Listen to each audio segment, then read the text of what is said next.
ಚಿಕ್ಕಮಗಳೂರಿನಲ್ಲಿ ಸ್ಲಂ ಬೋರ್ಡ್ನಿಂದ ಕಡು ಬಡವರಿಗೆ ಮನೆ ಕಟ್ಟಿಕೊಡುವಂತಹ ಯೋಜನೆ ಹಳ್ಳ ಹಿಡ್ಕೊಂಡ್ಬಿಟ್ಟಿದೆ. ಚಿಕ್ಕಮಗಳೂರಿನ ಶಂಕರಪುರ ಬಡಾವಣೆಯಲ್ಲಿ ಸುಮಾರು 700ಕ್ಕೂ ಹೆಚ್ಚು ಮನೆಗಳನ್ನು ನಿರ್ಮಾಣ ಮಾಡಲಾಗಿದೆ. ಆದರೆ 2 ವರ್ಷವಾದರೂ ಪೂರ್ತಿಯಾಗಿಲ್ಲ. ಸ್ಲಂ ಬೋರ್ಡ್ ನಿರ್ಮಾಣದ ಮನೆಗಳು ಕೈ ಸೇರದೇ ಇರುವುದಕ್ಕೆ ಫಲಾನುಭವಿಗಳು ಸರ್ಕಾರಕ್ಕೆ ಹಿಡಿ ಶಾಪ ಹಾಕ್ತಿದ್ದಾರೆ. ಚಿಕ್ಕಮಗಳೂರು ನಗರದ ಮಾರ್ಕೆಟ್ ರಸ್ತೆ, ಶಂಕರಪುರ, ಕಲ್ದೋಡಿಹಳ್ಳಿ ಸೇರಿದಂತೆ ಹಲವೆಡೆ ಸರ್ಕಾರದ ಯೋಜನೆ ಈ ರೀತಿಯಲ್ಲಿ ಪಾಳು ಬಿದ್ದಂತಾಗಿರೋದು ಜನಪ್ರತಿನಿಧಿಗಳ ಕೆಂಗಣ್ಣಿಗೂ ಗುರಿಯಾಗಿದೆ. 2 ವರ್ಷದ ಹಿಂದೆ ಅದ್ಧೂರಿ ಶಂಕುಸ್ಥಾಪನೆ ಮಾಡಿದ್ದ ಯೋಜನೆಗಳು ಹಣವಿಲ್ಲದೆ ನಿಂತಿದೆ ಅನ್ನೋ ಆರೋಪವೂ ಕೇಳಿಬಂದಿದೆ. ಅಧಿಕಾರಿಗಳನ್ನ ಕೇಳಿದ್ರೆ ಗುತ್ತಿಗೆದಾರರತ್ತ ತೋರಿಸ್ತಾ ಇದ್ದಾರಂತೆ. ಇನ್ನು ಗುತ್ತಿಗೆದಾರರ ಹತ್ರ ಹೋದ್ರೆ ದುಡ್ಡೇ ಬಂದಿಲ್ಲ ಅಂತ ಹೇಳ್ತಾರಂತೆ. ಎಲ್ಲಿ ಯಾರನ್ನ ಪ್ರಶ್ನೆ ಮಾಡಬೇಕು ಅನ್ನೋದೇ ಈಗ ಯಕ್ಷ ಪ್ರಶ್ನೆಯಾಗಿದೆ.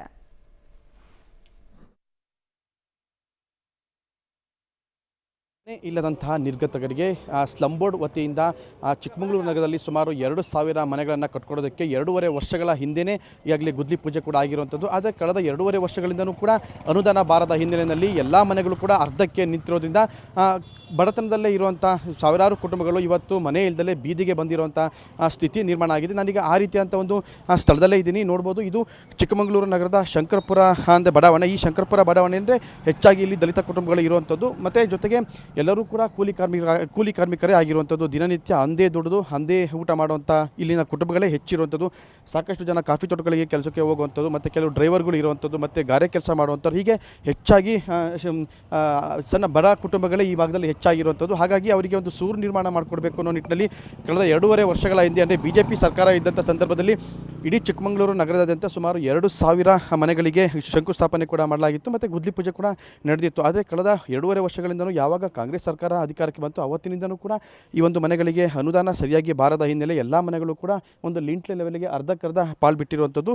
ಚಿಕ್ಕಮಗಳೂರು ನಗರದಲ್ಲಿ ಸುಮಾರು 2,000 ಮನೆಗಳಿಗೆ ಏನು ಅನುದಾನ ಅಂದರೆ 2,000 ಮನೆಗಳಿಗೂ ಕೂಡ ಈಗಾಗಲೇ ಒಂದು ಅನುಮೋದನೆ ಸಿಕ್ಕಿತ್ತು. ಆದರೆ ಆ ಎಲ್ಲ ಮನೆಗಳಿಗೂ ಕೆಲವೊಂದೊಂದು ಮನೆಗಳು ಕೆಲಸ ಆಗಿರೋದನ್ನು ಹೊರತುಪಡಿಸಿದರೆ ಇನ್ನು ಉಳಿದಂಥ ಬಹುತೇಕ ಮನೆಗಳು ಹೀಗೆ ಅರ್ಧಕ್ಕೆ ನಿಂತಿರೋದ್ರಿಂದ ಈ ಭಾಗದ ಜನಸಾಮಾನ್ಯರು ಕೂಡ ಸರ್ಕಾರದ ವಿರುದ್ಧ ಅಸಮಾಧಾನ ಹೊರ ಆಗ್ತಿರುವಂಥದ್ದು. ಏಕೆಂದರೆ ಈ ಭಾಗದಲ್ಲಿ ಹೆಚ್ಚಾಗಿ ಕೂಲಿ ಕಾರ್ಮಿಕರೇ ಇರುವಂಥದ್ದು. ಅಂದೇ ದುಡಿದು ಅಂದೇ ತಿನ್ನುವಂಥವ್ರು. ನಮಗಿವತ್ತು ಇರೋಕ್ಕೆ ಮನೆಯೂ ಇಲ್ಲ, ನಿರಂತರವಾಗಿ ಮಳೆ ಸುರಿತಿದ್ದರಿಂದ ಕೆಲಸನೂ ಸಹ ಇಲ್ಲ, ಮತ್ತು ಇರೋಕ್ಕೆ ಮನೆಯೂ ಕೂಡ ಇಲ್ಲ. ಹಾಗಾಗಿ ಸರ್ಕಾರ ಆದಷ್ಟು ಬೇಗ ನಮಗೆ ಒಂದು ಸೂಕ್ತವಾದಂಥ ಒಂದು ಸೂರಿನ ನಿರ್ಮಾಣ ಮಾಡ್ಕೊಳ್ಬೇಕು ಅಂತೇಳಿ ಈಗ ಆಗ್ರಹಿಸ್ತಿರುವಂಥದ್ದು. ನಾವು ಇಷ್ಟು ವರ್ಷಗಳ ಕಾಲ ಸರ್ಕಾರನೇ ಕೊಟ್ಕೊಂಥ ಮನೇಲಿ ಇರಲಿಲ್ಲ, ನಾವು ಹೆಂಗೋ ಒಂದು ಸೂರಿನಲ್ಲಿ ಇದ್ವಿ. ಆದರೆ ಸರ್ಕಾರ ನಮಗೆ ಮನೆ ಕಟ್ಕೊಡ್ತೀವಿ ಅಂತೇಳಿ ಇದ್ದ ಸೂರನ್ನು ಸಹ ನಾಶ ಮಾಡಿದೆ ಅಂತ ಈ ಭಾಗದ ಜನಸಾಮಾನ್ಯರು ಕೂಡ ಸರ್ಕಾರದ ವಿರುದ್ಧ ಅಸಮಾಧಾನ ಹೊರ ಆಗ್ತಾ ಇರುವಂಥದ್ದು. ಜೊತೆಗೆ ಆದಷ್ಟು ಬೇಗ ಸರ್ಕಾರ ಕೊಟ್ಟ ಮಾಡ್ತೀನಂತೆ ನಮಗೆ ಸೂಕ್ತವಾದಂಥ ಸೂರು ನಿರ್ಮಾಣ ಮಾಡಿಕೊಡ್ಬೇಕು ಅಂತಲೂ ಕೂಡ ಆಗ್ರಹಿಸಿದ್ದಾರೆ. ಕ್ಯಾಮರಾಮನ್ ಪುನೀತ್ ಜೊತೆ ನಾರಾಯಣಗೌಡ, ಪಬ್ಲಿಕ್ ಟಿವಿ, ಚಿಕ್ಕಮಗಳೂರು.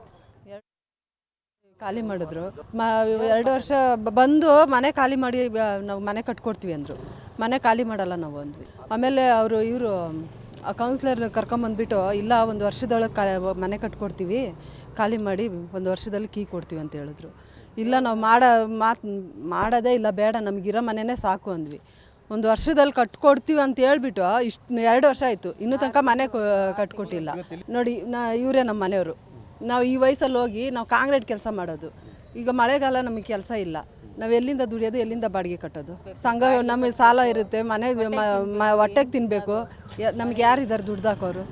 ಇವ್ರಿಗೆ ಬೇಡ ಅಂದರೆ ಏನಕ್ಕೆ ಖಾಲಿ ಮಾಡಿಸ್ಬೇಕಾಗಿತ್ತು? ಇವ್ರಿಗೆ ಆಗಲ್ಲ ಅಂದಮೇಲೆ ಇರೋ ಮನೆ ನಮಗೆ ಬಿಟ್ಕೊಡ್ಬೇಕಾ? ಇಷ್ಟು ವರ್ಷ ಇವ್ರು ಕಟ್ಕೊಟ್ಟೆ ನಾವು ಆ ಮನೇಲಿದ್ವಾ? ಇಲ್ಲ ತಾನೇ, ನಮ್ಮ ಮನೇಲಿ ತಾನೇ ನಾವು ಇದ್ವಿ. ಏನಕ್ಕೆ ಖಾಲಿ ಮಾಡಿಸ್